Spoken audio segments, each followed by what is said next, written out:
All right, everyone. So we'll get started. It's 12 o'clock. So welcome everyone to our very first Workwolf Wednesday webinar. This is a new thing that we're trying out, and we hope that you like it. My name is Madhav, and this is Mike.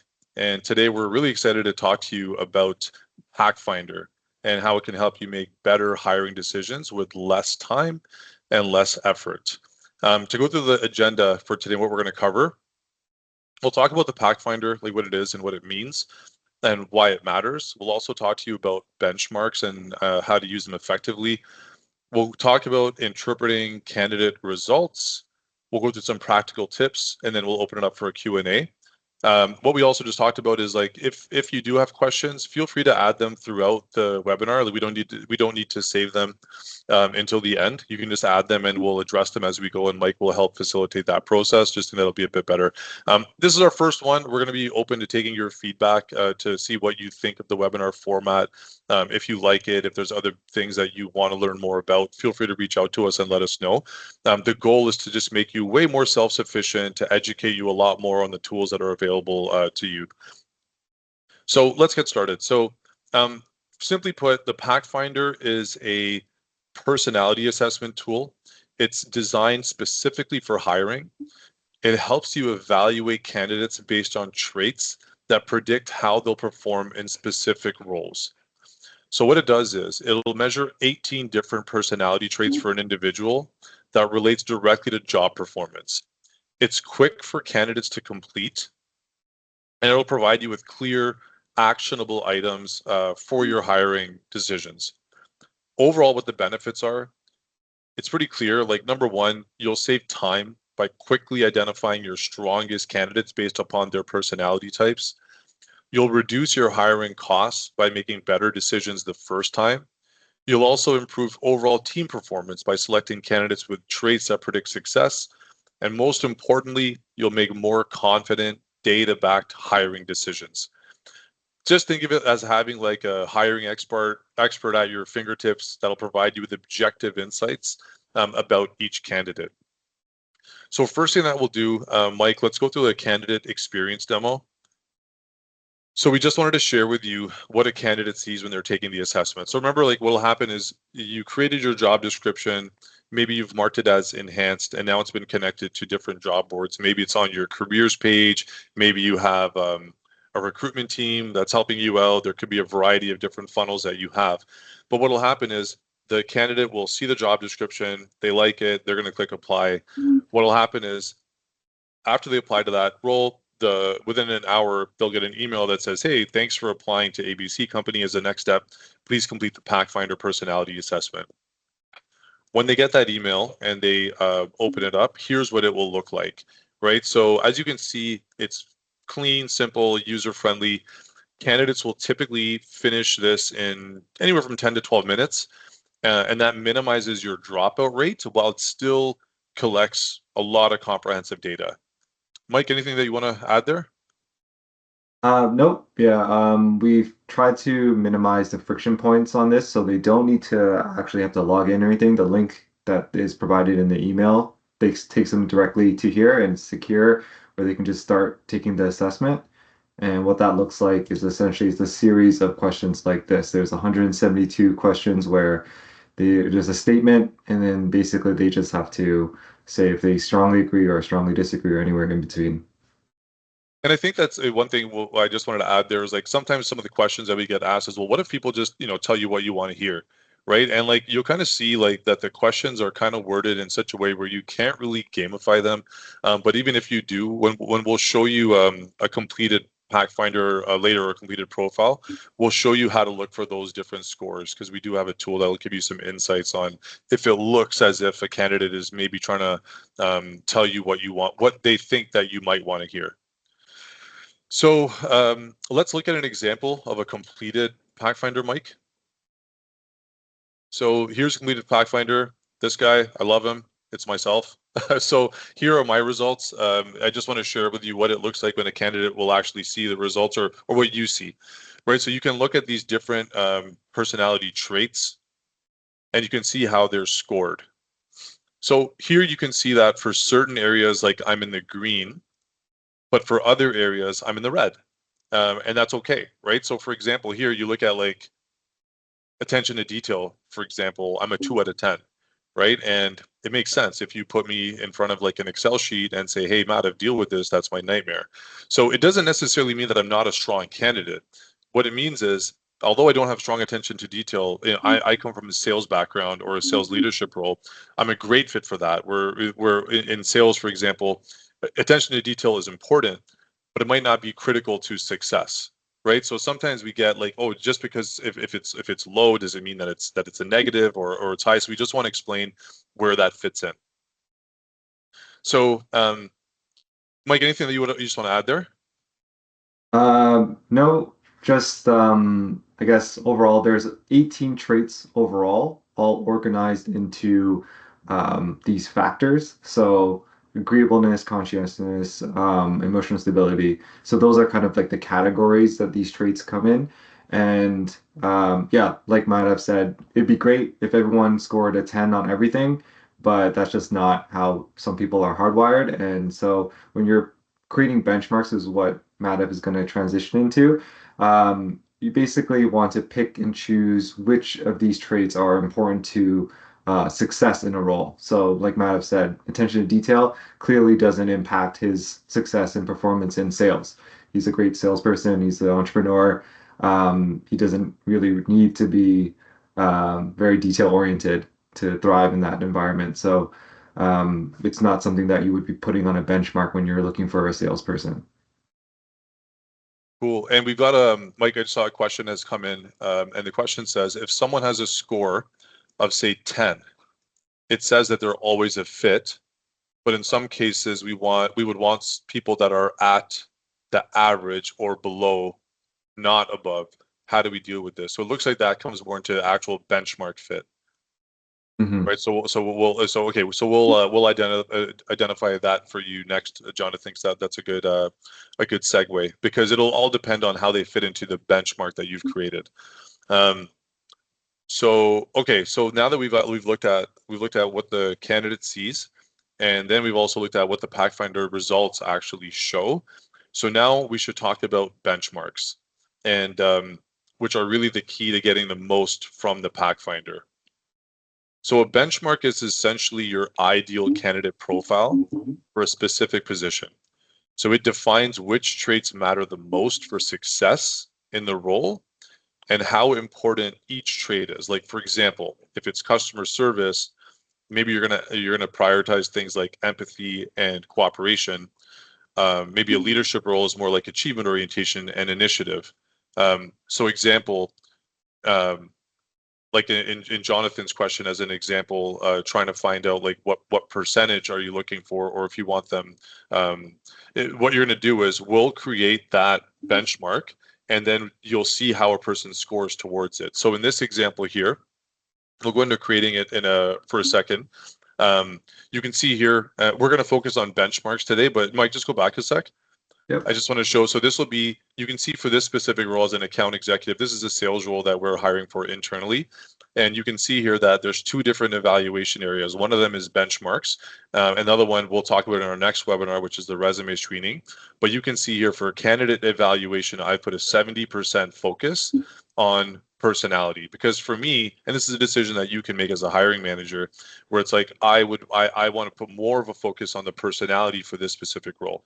If it's a role that's different, maybe it's like a finance role, or maybe it's like a developer role, then perhaps you're like, I want to put less focus on the personality. I want to put more focus on the qualification part.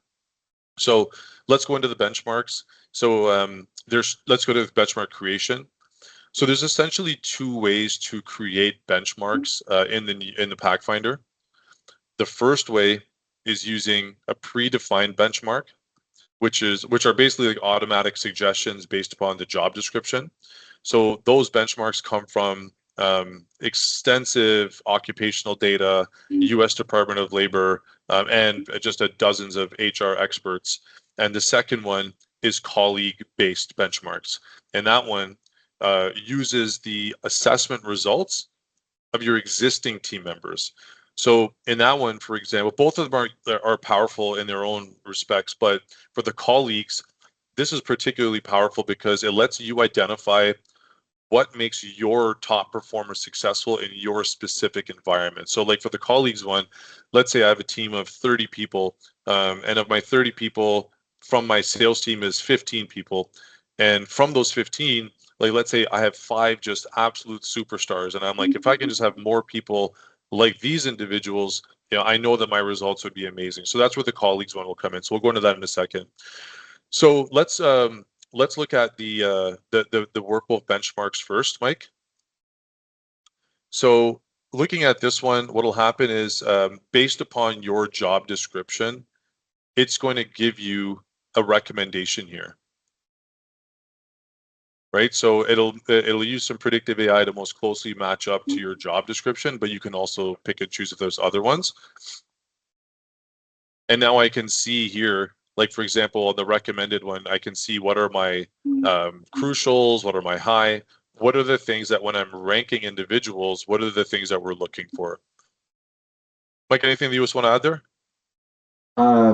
Yeah, I guess just to clarify, I think you just touched on it, but these are all the traits that we just saw in Mada's report. So we were just talking about this, and essentially what a benchmark is just ranking those traits. So it could be part of the benchmark, and if it is, it has to be ranked between how critical it is to success in that job. So for this benchmark here, there's actually nothing in crucial, but a lot of traits are in high. So this is just how it's weighted and how these traits are considered when the percentage, basically the percentage match of each candidate. So that's essentially what a benchmark is. It's just a collection of these traits and how they rank in terms of importance for a particular role. And I think Jonathan was asking where these benchmarks came from. So I think Matt have answered that. So basically, we've asked industry experts to go through this exercise for each one of these roles. We've had industry experts in those particular job functions to basically take a look at all of these traits and rank them themselves. So what you could do yourself to answer your other question, Jonathan, if you can set your own benchmarks. So these are the ones that are essentially pre-built and ranked by other industry experts. But if you want to take this and use that as a starting point, you can um, fully customize it. So if there's certain traits on here that you actually don't think are that important, or maybe some that are even more important. So let's say achievement orientation, you want to set that as crucial. Cooperation, crucial. You can fully customize this yourself. I think I saw a question from someone else as well, but I don't know, it's not showing it for me. Mark, if you just check it out. Yeah, Mike, what? Sorry, go ahead. What? No, sorry. I think there's kind of one in the chat, not in the Q&A section. But Oh, Deborah is asking if someone started the Packfinder then quits partway through, does it record the questions and that they answered? So there won't be any results, so you won't be able to see it if they only finish it partway through. We do have a way for the candidate to come back and finish off their assessment, but we can't get any results or make any, I guess, match percentage calculations until the full assessment is complete. So I hope that answers your question. and then Denise has asked, how do you turn off the Packfinder? So currently, Denise, it's not able to turn off. It's a part of the values that you want to capture. Like when you're making the decision to make a hire, like you have this component of the resume and personality. However, what you can do, so Mike, can you just show the pipeline? I just want to share like the weighting of it. So when you can adjust the representations for the percentage. So in this situation here, if in your scenario, if personality is not important to you, then you can adjust the scoring where you're putting 100% of the scoring based upon the resume, and it won't take into consideration their personality. And the other portion is even if a candidate does not complete it, like it's optional for them to complete the Packfinder. If they don't complete it, they'll still appear in your pipeline where they're going to be awaiting review.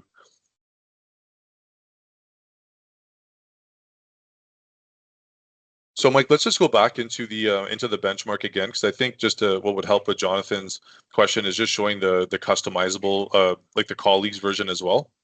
Mm-hmm. So You want to remember, jump like, into colleagues? sorry? So you wanted to jump into colleagues? Yeah, yeah. Okay. And then we can go in, and then maybe we'll go back into customized.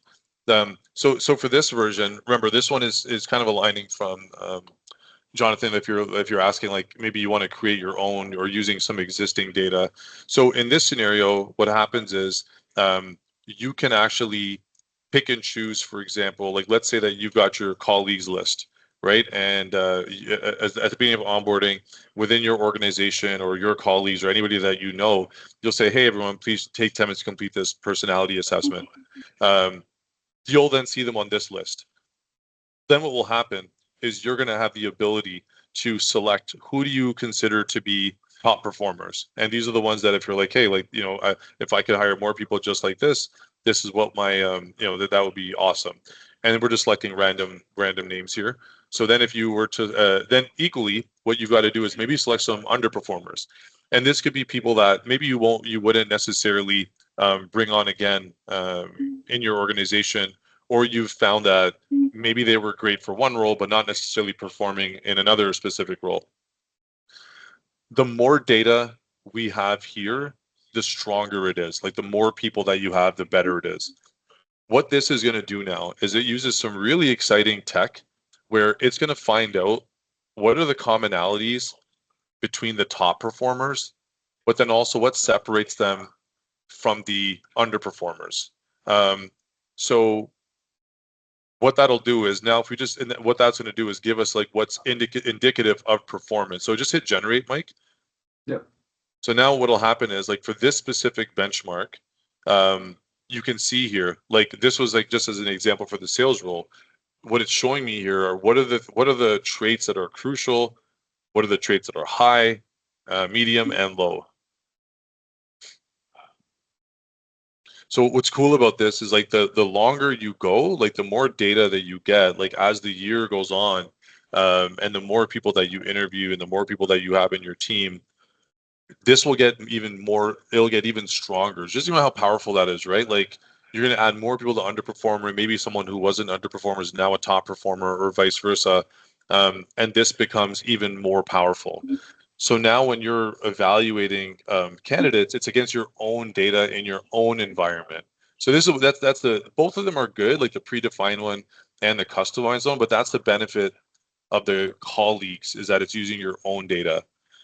Another question that we've gotten sometimes is that, let's say, for example, this looks really cool, but, although that's my existing team, I'd really wish people were more adaptable, right? Like, although this is a good starting point, so then you can customize it even further, right? Where you're like, okay, hey, we're not using a certain trait, but I can change the rankings here. So now what you can see what Mike did is if someone says, well, I need someone to be able to adapt. Like some days they might be working in one department, but if something changes, they might need to be doing something else. So adaptability is very important for us.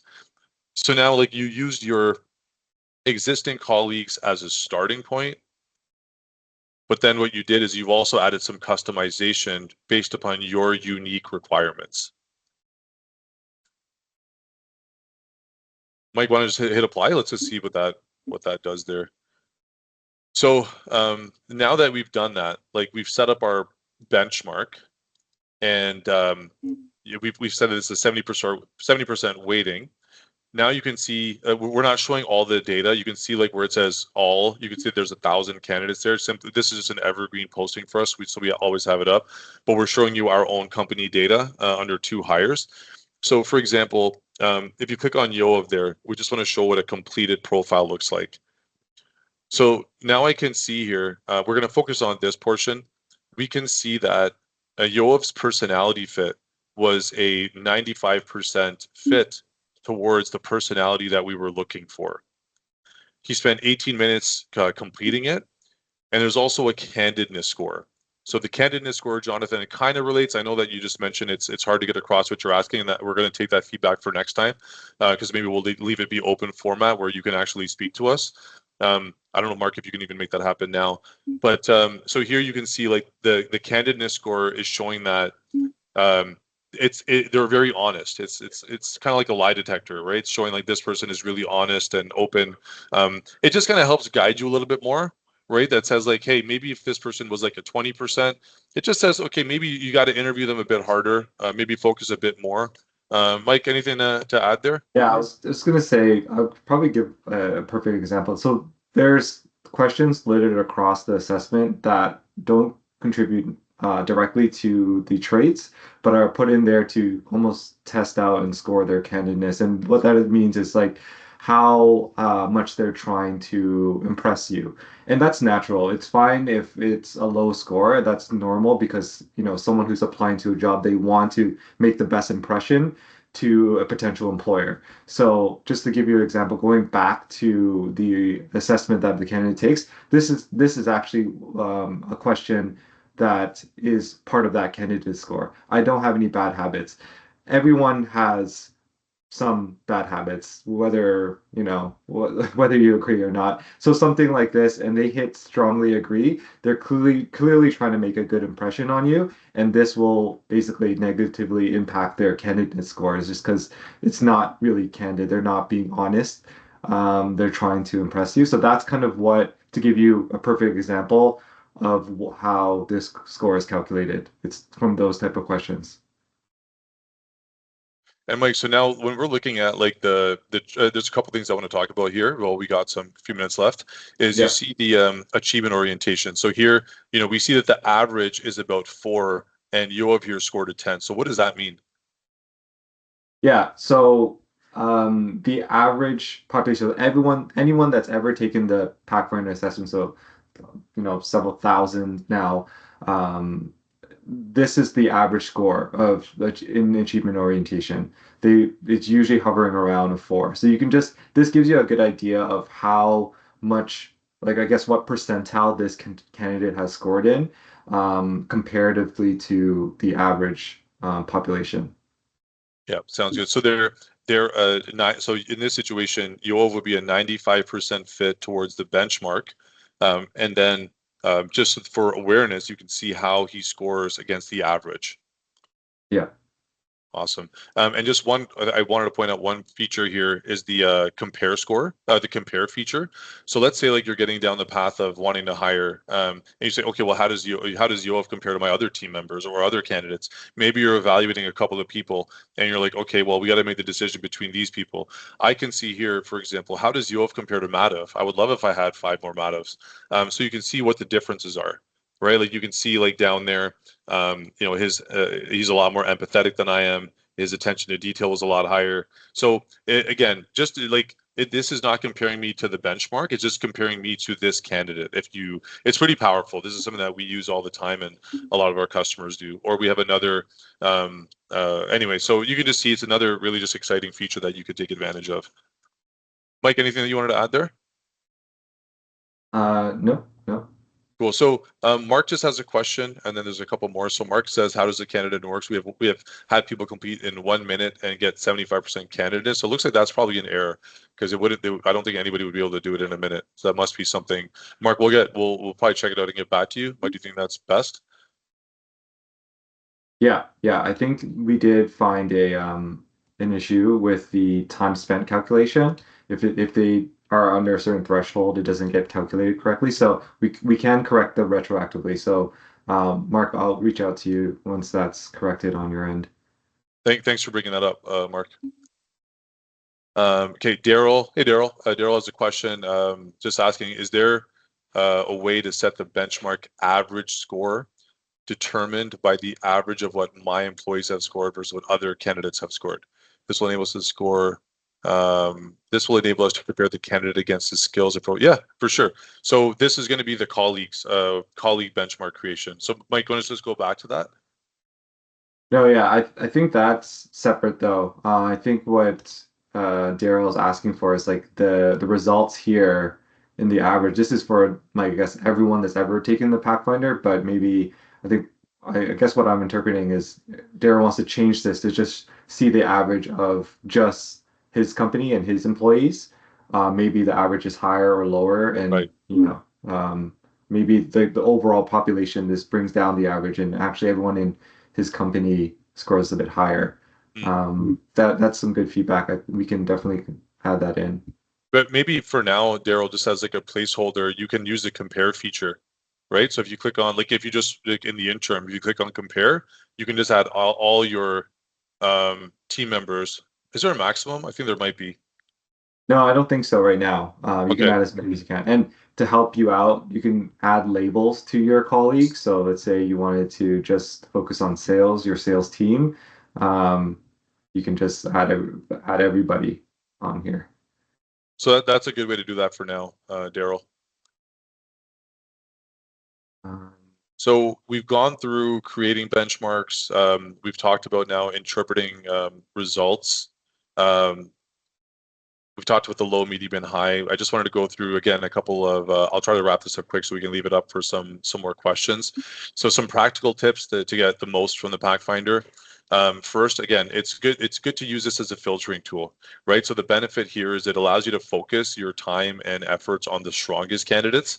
So that's why we do it at the beginning of the application process.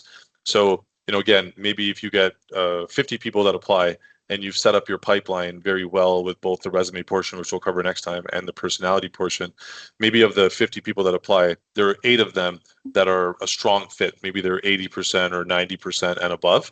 So that's what we're saying. Like what we're suggesting is that would be a good place to start. It doesn't necessarily mean that those people are going to be like a slam dunk for your environment that you should definitely hire them. All it means that it gives you a way better starting point. It just gives you more insight, more data that you don't need to call and review the 50 people. You just need to review those 5 or 10 people because we have identified as them having those hardwired personality traits.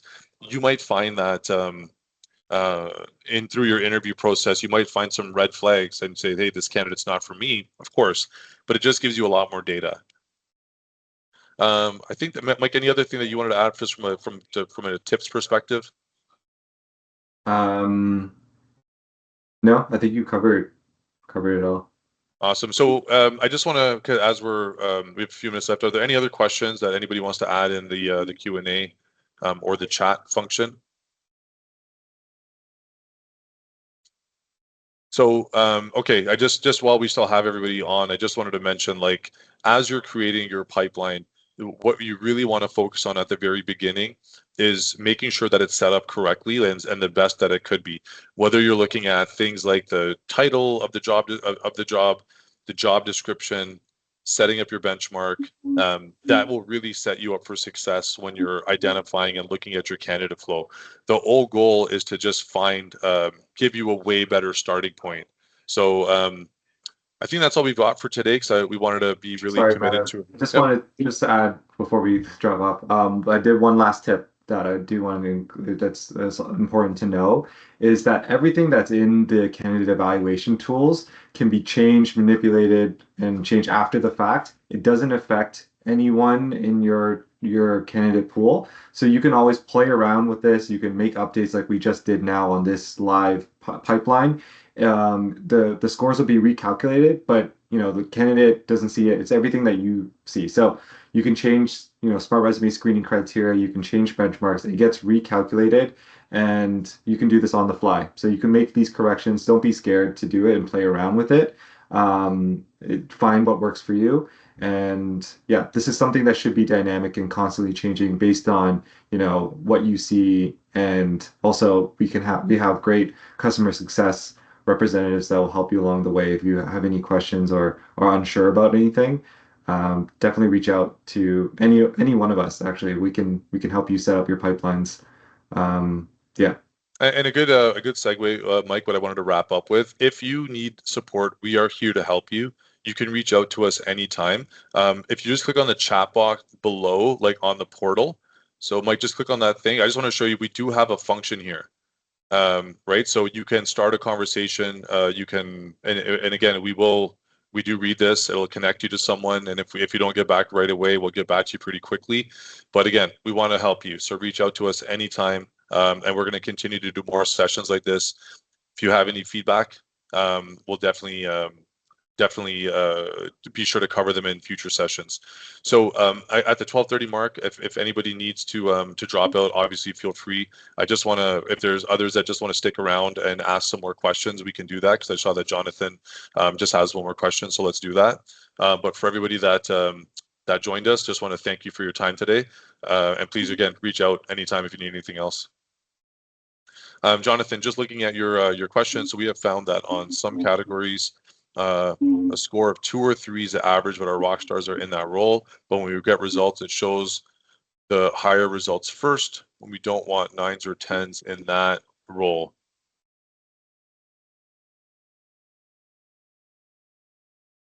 Mike, you have any thoughts there?